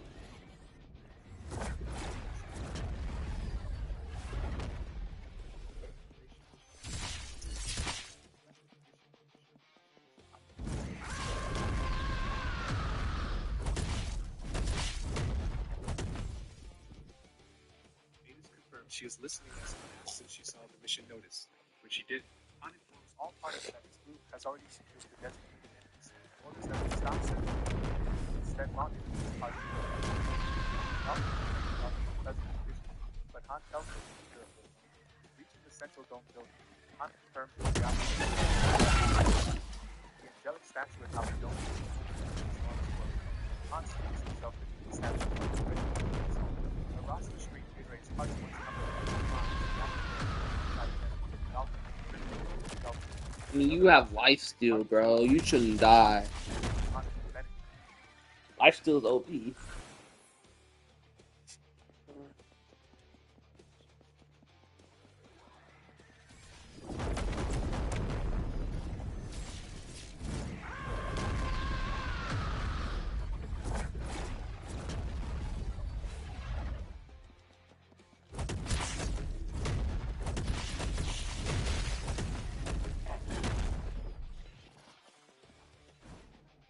Yo, Kaja, can you protect me real quick? Hold on, I need to do something.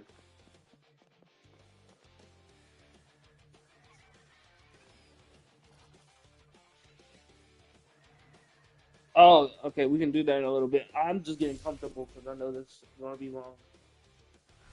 On my couch, trying to get comfortable. Ah, ugh, ugh, ugh, ugh. He confesses that he murdered his master, succeeding in terrorism.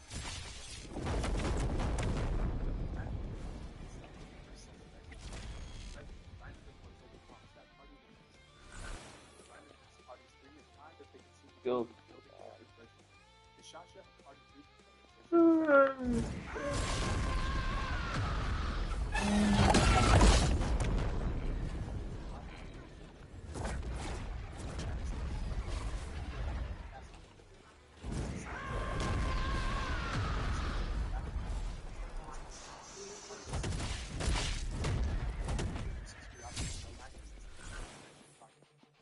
Nervously introduces herself and subsequently meets the royal zombie servant.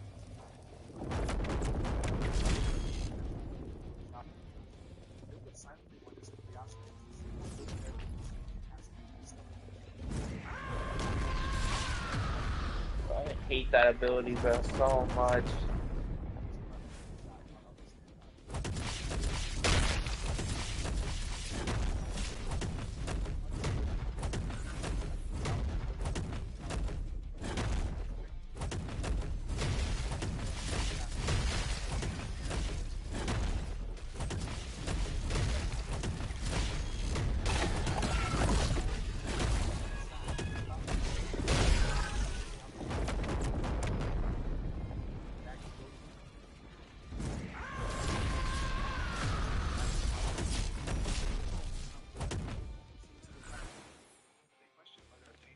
Dagger can really be the whole mission. Another voice agrees that such simplicity would be dull. A hand reaches out and seizes the glowing dagger. A system message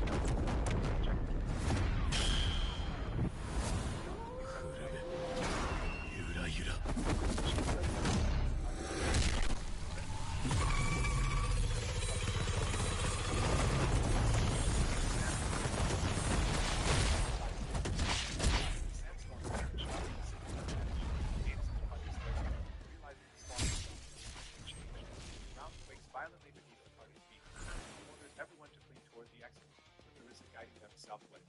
While running, Raven is all as they are evacuated. Trying to advance an explosion. Comes back and takes the massive ball of sun chases him. Glances back in alarm. Shasha races to the sea. Across rooftops at the front of the school. Duncan shouts with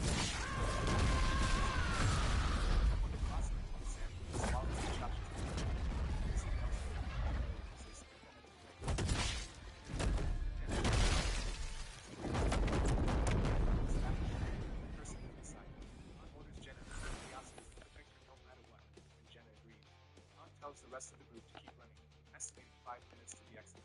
Ada's commands the uninjured to carry the team so no one is left behind.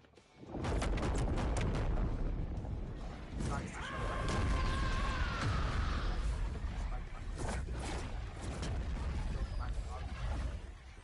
That's how the plan is. Jenny's struck, killed by flying debris as the second wall crashes. A system message records Jenny's death, Raven's fighting spirit. Overlooking the unknown city, Brandon's earlier inner voice says he only saw others as tools to reach his own goal. That same voice now vows to survive this calamity. The adds that he intends not just to survive, but to thrive. Season 1 had an attack on the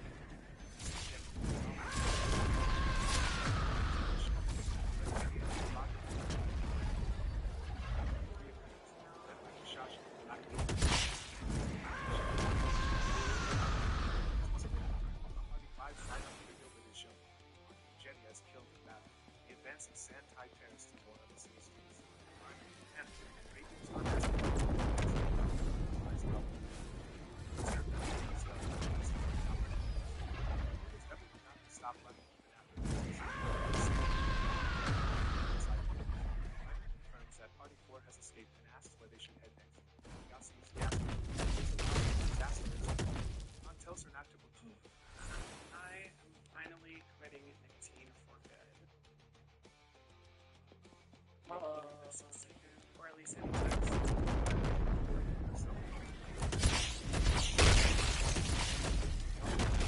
Yeah, at least I'm getting good money.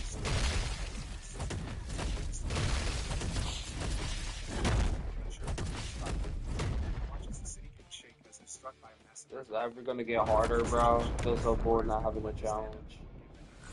Ryan radios to ask if the mission is finished. None answers that. On the contrary, the real mission is only just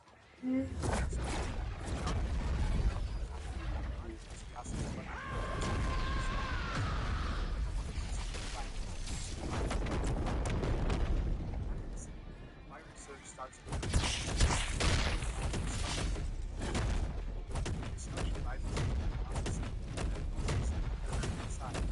witness the gigantic sand mass surrounded by violet flames. Within the glow, monstrous teeth begin to form in the sand.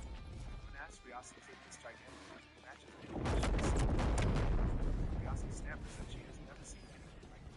A towering stone that sent giant erupts from the city roof.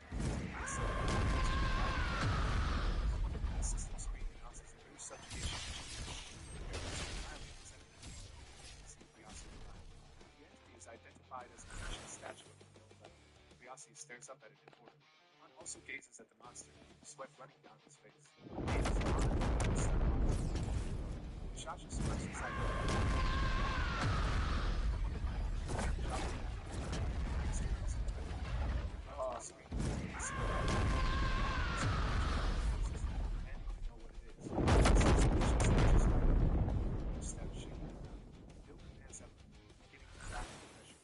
His heavy breathing turns into wild laughter.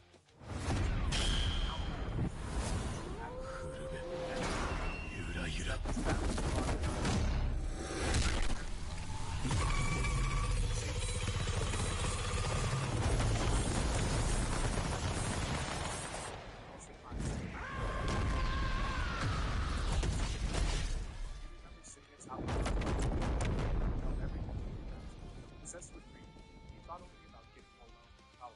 His gang suddenly spots approaching royal knights in the burning forest.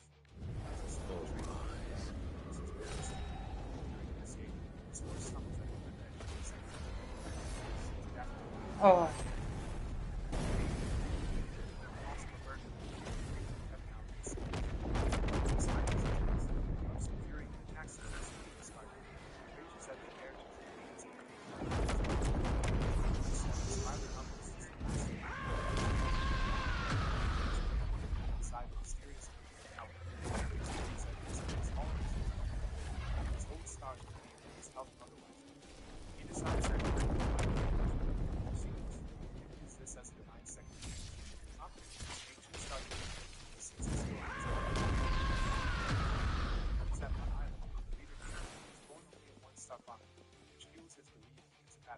Convinced he can become stronger than him.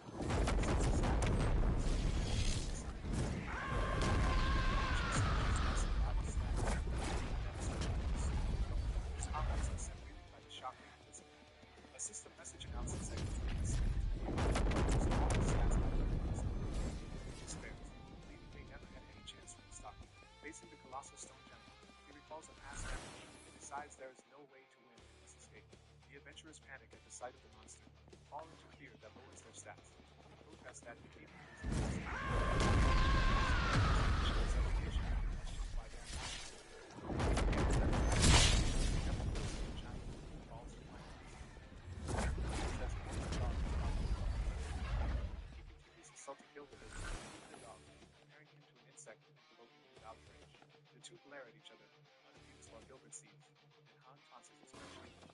ally eagerly offers to crush him.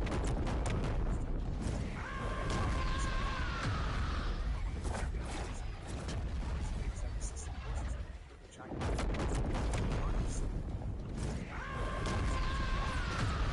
Shot at Han's right.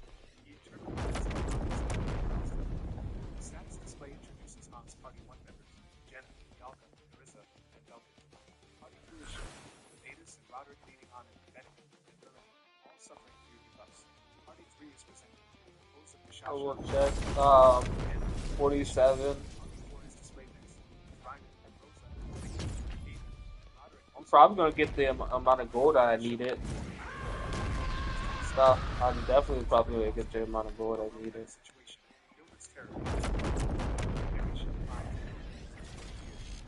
If I just sell all the orc claws and the monkey claws, I could probably get out. Announcing the order as nonsense while assisting he screams that defeating China is impossible and that the whole situation is absurd. Han suddenly slashes Gilbert, inflicting a brutal wound. Gilbert is stunned by the unexpected.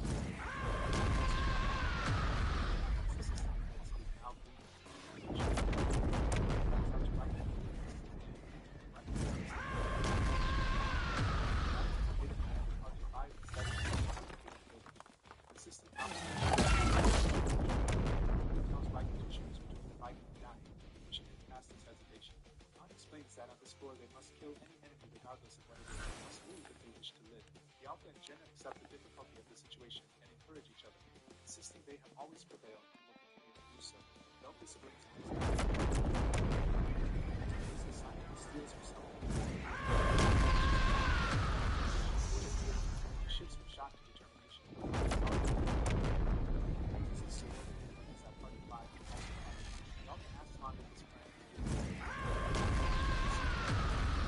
Still anxiously wonders how they can possibly kill the giant. Jenna explains that in such scenarios, they must first observe the situation, analyze it, and then the answer will appear. The narration states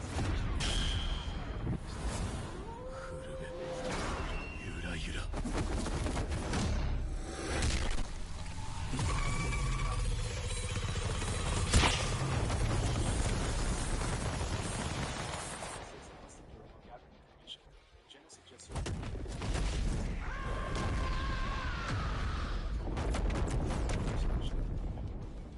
rapidly closing the battle, cutting off the stage. The major cries out. Flames erupt into a vast burning area. The system announces monster round one in specific numbers of Israel, their riders and shoppers.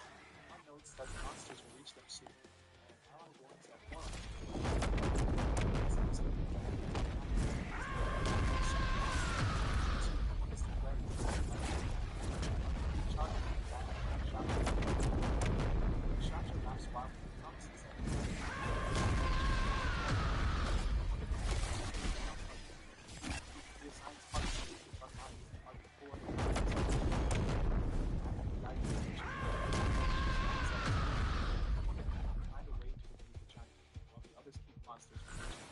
Someone asks what will be done about the giant itself.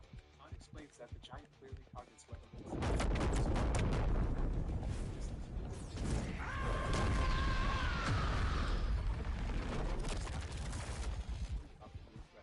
He then shouts that enemies are also approaching from the east.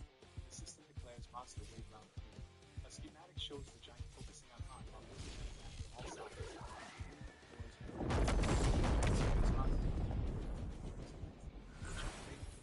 Foot high above, preparing to stop them. Its foot crashes down with devastating force, shattering the party island shock. One sprints along the collapse. Orders the other parties to stay farther away so they will not be.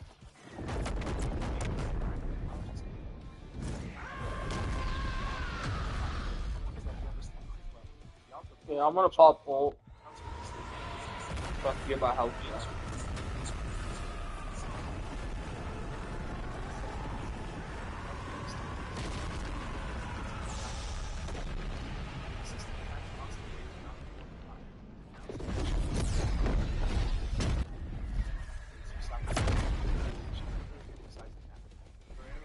sparks rip through riders and shounders.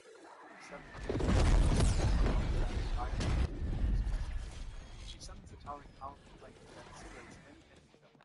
The young girl staggers.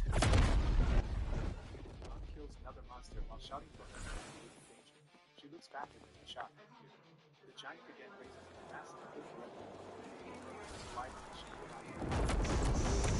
her. Yeah, just end wave. Yeah, no. Reaffirming Han and his party. I want to reach at least probably wave 70 before I quit. If you want to do that, wave 70. Suffers panic. Others remain weak or dead. The frightened girl regains consciousness. She realizes Han carried the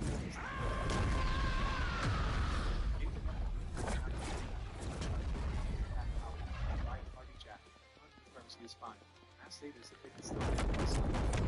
Then the shaking caught them off guard and the fight is beginning. The system announces monster wave round 6 with a massive number of additional lizardmen. Han analyzes the giant's rock flat exterior, noting the scarcity of handholds and evaluating how difficult it will be to climb. Genesis.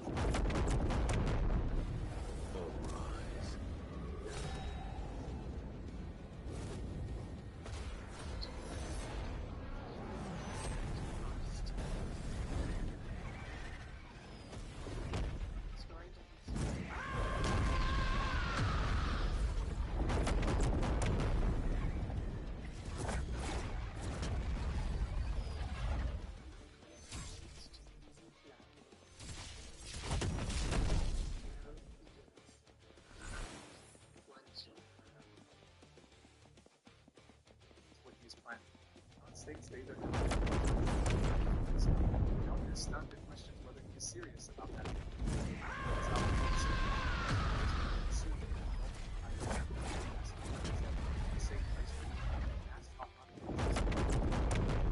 They must find the right one. On radios, all parties ask for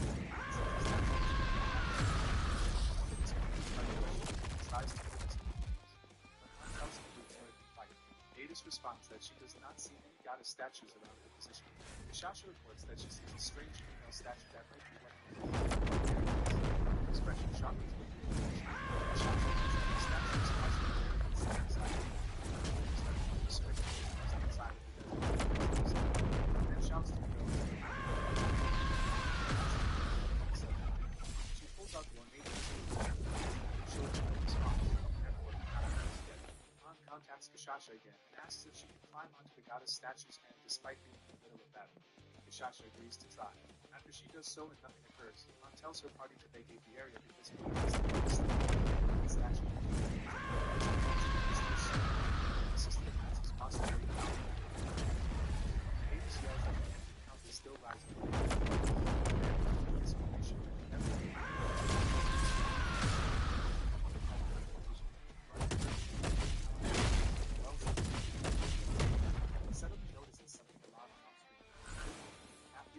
Actually, Kojo, after this, I gotta go.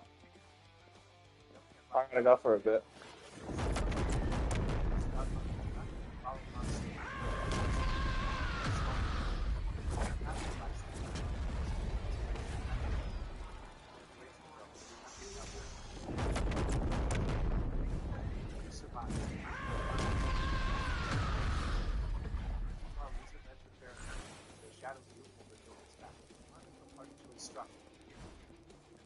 Gotta take a shower and everything.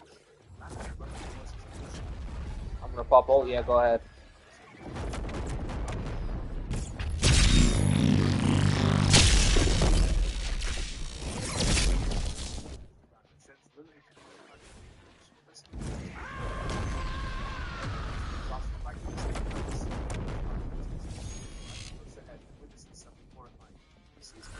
I bet. I'm leaving. Confirming that another comrade is dead. The system solemnly announces Karen's death, and Han grimly knows that some parties have reached their limits.